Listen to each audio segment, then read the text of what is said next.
How are you doing all? Welcome to another edition of Badminton Fundamentals. Firstly, I want to thank all you guys who actually submitted some comments on some of the videos. It means people are appreciating what I've done, and I hope you are actually practicing and progressing with the stuff that I've been talking about and finding your own way around all of that as well. Now, obviously, as with all motor skills, the more you practice it, the better you get. So if you're not putting in the practice, guys, it's not working, okay? Put in the practice. I expect to get you to a certain level before you can actually do the sort of things I'm hoping to show you. Today we're going to do a bit of refinement on some of the things we've learned so far. I hope you enjoy.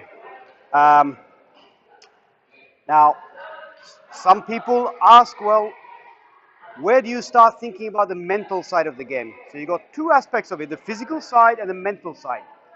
Now, if your body is not able to keep up with all the things that you're trying to do, mentally you've already gone down a little bit. You're not working with yourself. You're not working to think. Now, one of the things I like to tell people is, if you've watched the film Spider-Man, one of the things you notice is how he gets to a point where his powers are so good that he can actually see everything in slow motion. For instance, when the shuttle is coming towards you, if you get to a point where you're now so comfortable and confident in playing on the court, you'll see the shuttle going past you like Spider-Man. You just see it there, and just play that shot, and then you play the next shot, and you send it somewhere where the opponent doesn't think. So you go in, and you try and block it, and then you flick it behind the opponent. Now opponent has gone all the way to the back. You move back, and you see where he's about to play the shot, and you played it before him. That's the sort of thing you want to get to. Then you're able to think about the game mentally, because if you're not able to keep up with your body, you are not going to get there. Now we'll think about all of that, but trust me, you play the game, you get physically strong, you can play your shots technically well, you can move technically well, you will have an easier time on the court, and mentally you've already reached a very advanced level. So what I'm saying is, if you cannot do all the basic fundamental stuff that I've been telling you, you will not be able to think about the mental side of the game. We'll get to that. So technique first, tactic second.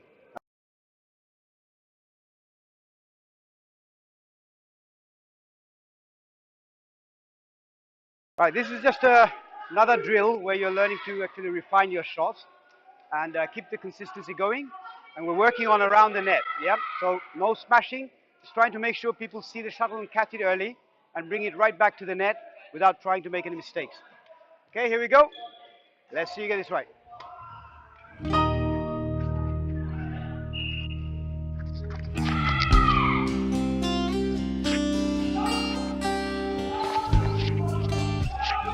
Good.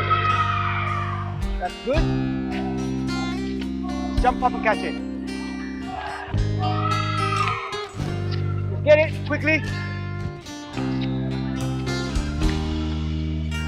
Okay, that's fine. Just keep that going.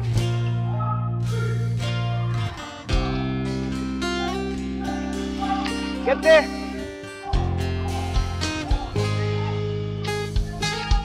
Get there.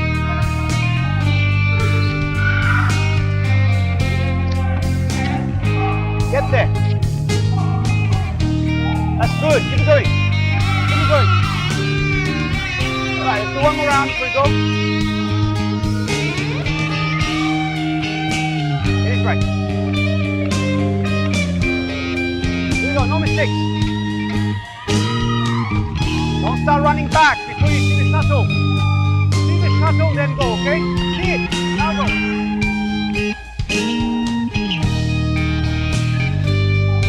Go, quickly. Okay, that's very good. Next.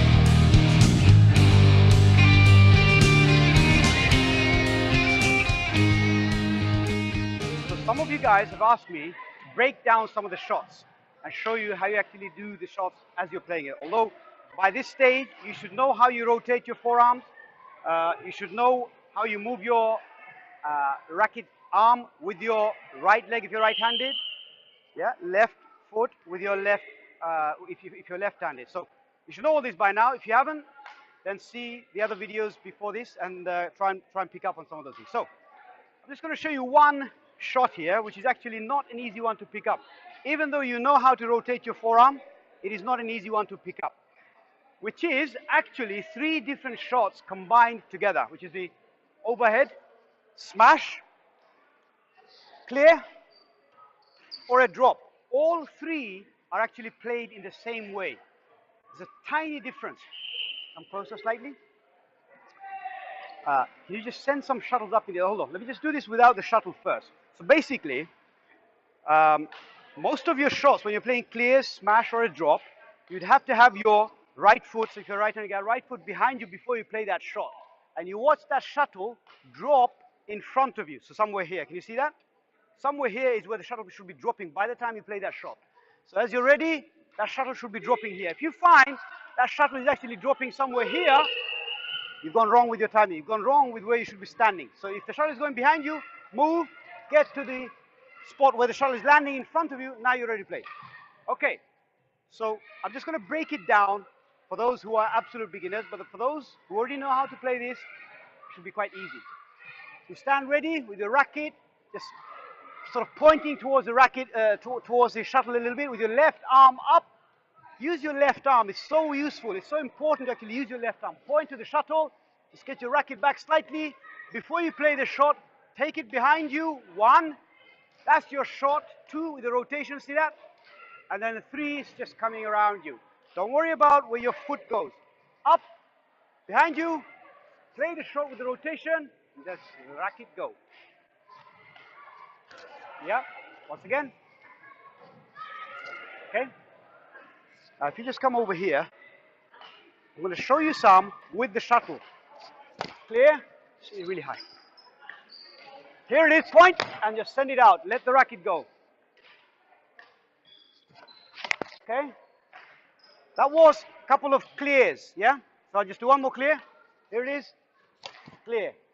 As I say, don't worry about your right foot for now. Eventually, you learn that you play the shot and your balance just takes your right foot back forward. But for now, just let that body rotate with that arm and just play. Okay, this time, I'm going to show you a drop.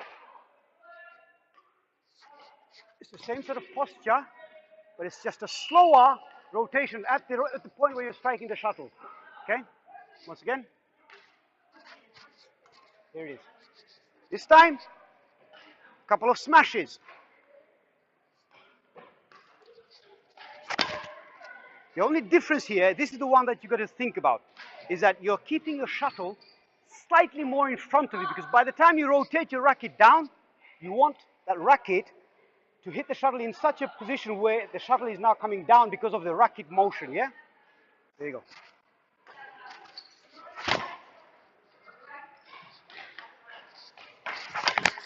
One more. Okay. Now, 5 shots where I'm going to mix up all 3. Remember I told you that these 3 shots are very similar in how you play it. So, if you get your position and your posture right, your opponent will not know which of the 3 shots you're about to play. But you know, depending on where your opponent is, you decided to play a smash, a drop, or a clear. It's all the same. Here we go. Because it's easy, I just smashed it. Okay, clear it. Position is still the same. I'm ready for all 3. Smash it. Drop it. Drop it. Smash it. And drop it. Okay? Hope you picked up something from that.